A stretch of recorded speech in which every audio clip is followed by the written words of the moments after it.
একজন ব্রাহ্মণ এবং তার সাথে একটি ছাগল অতি সুন্দর রাস্তা দিয়ে যাচ্ছিল। এদিকে বদমাস তিন গুন্ডা ওই রাস্তার পথে যাচ্ছিল। হঠাৎ করে ব্রাহ্মণকে তাদের চোখে পড়ল। তাদের ভিতরে একজন ব্রাহ্মণকে দেখে বলে উঠল, আরে আরে আরে দেখ, ব্রাহ্মণ মশাই একটা কত সুন্দর তরতাজা ছাগল নিয়ে যাচ্ছে। আমি কিন্তু এই ছাগলটা আমার চাই, হার হালে যে কোনো মতেই এই ছাগলটা আমার চাই।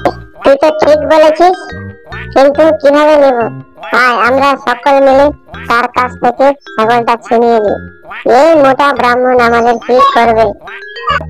না, সেটা মোটেই ঠিক হবে না। তাছাড়া আমি একটা যুক্তি দিচ্ছি, ছাগল এমনি এমনি আমাদের কাছে চলে আসবে, ছিনিয়ে নেওয়ার কোনো প্রয়োজনই নেই, বুঝলি?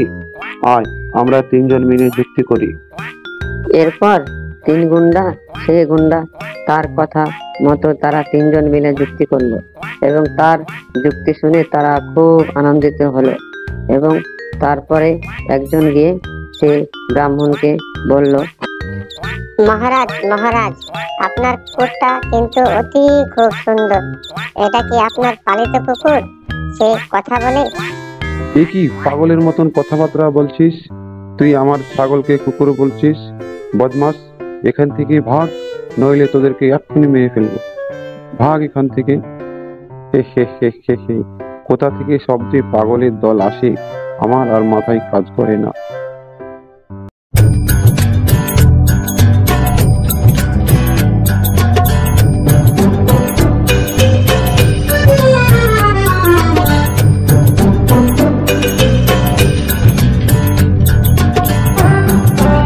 নমস্কার পণ্ডিত জি, আপনার এত বড় চাটু আছে, তবুও আপনি এই ছাগলের সাথে হাঁটছেন?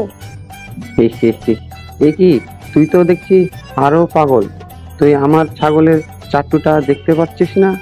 পাগল কোথাকার, তুই গিয়ে ডাক্তার দেখা, যা এখান থেকে, পাগল কোথাকার। হে হে হে হে হে। এরপরে তৃতীয় গুন্ডাটি ব্রাহ্মণের কাছে এসে বলল, ধন্যবাদ পণ্ডিতজি।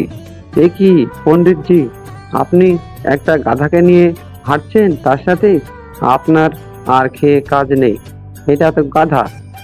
আরে আপনি কি শুনতে পাচ্ছেন না আমার কথা? এটা যে গাধা। এরপরে ব্রাহ্মণ তার কথা শুনে স্তব্ধ হয়ে গেলেন, কিন্তু সে জানতো তার ছাগলটি মাঝে মাঝে রূপ বদলায়, কেননা জানি সে হয়তো গাধা হয়ে গেছে। অমনি ব্রাহ্মণ ভয়ে ছাগলটিকে রেখে পালিয়ে গেল, আর এই ছাগলকে তারা তিনজন মিলে নিয়ে চলে গেল এবং খেয়ে নিল। বন্ধু, তা দেখলে অন্যের কথা বিশ্বাস না করে নিজে নিজে ভাবতে হয়।